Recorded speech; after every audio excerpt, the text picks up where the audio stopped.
Welcome. This is part 2 of how I got COVID 3 times in 1 year and I beat it. I left off with me having mixed my water with some spirulina as I, on camera, talk about my experience and eat raw aloe vera, also known as the plant of immortality by the Egyptians.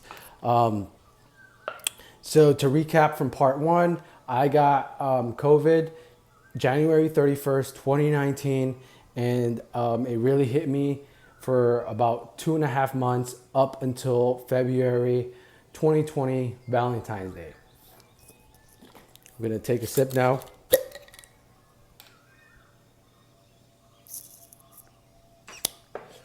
Throughout that whole time, from January 31st up until Valentine's Day 2020, you're fighting off the Rona, and you have moments of feeling good. You have moments where you feel like it's not going to end.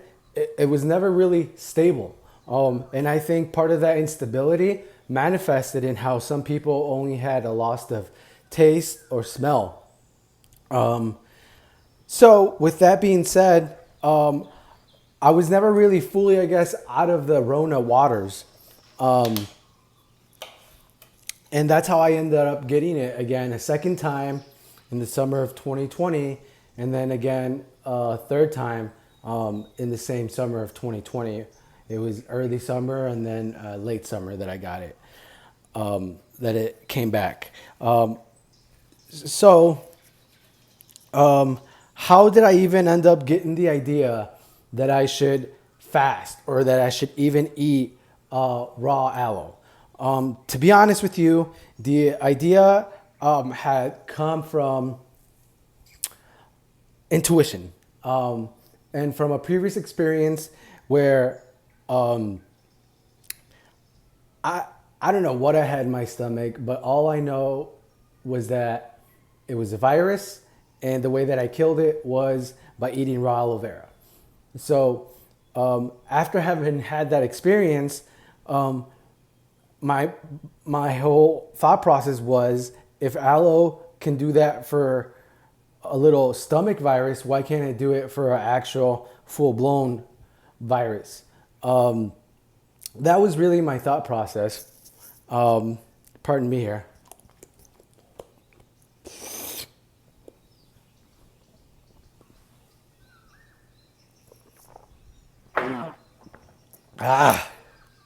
It's not the best. I mean, it is the best. It's the best. It's the greatest.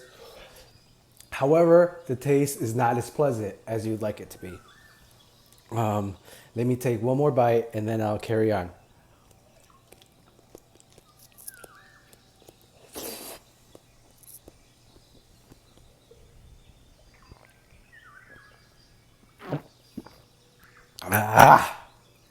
Oh. Woo! All right, guys. Yeah, one more piece here. I've eaten pretty much all of this so far. Let me just eat this piece here and then have the rest of that spirulina. And I think that I'll probably do a part 3 here, keep these videos short and sweet, as I really just document the process and show you how I did it. Because I didn't document anything as I went through it. It was a lot of me focusing and owning the energy of healing in order to manifest that throughout my being. Because the first thing really is you have to have a strong mind. Because at the end of the day, you could be on the floor weak and struggling and with a fever. And the only thing you could really exercise, the only thing you could really fall back on is your spirit and your mind. And your heart, of course, that keeps it all going. But you know what I mean. You know what I'm saying.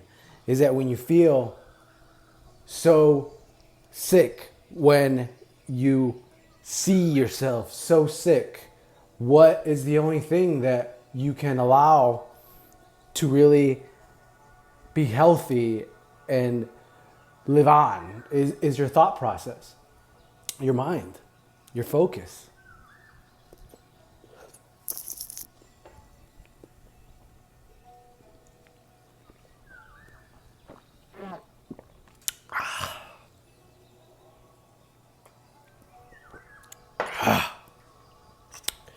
Now, that spirulina water is a lot better when you mix lime with it or when it's really cold.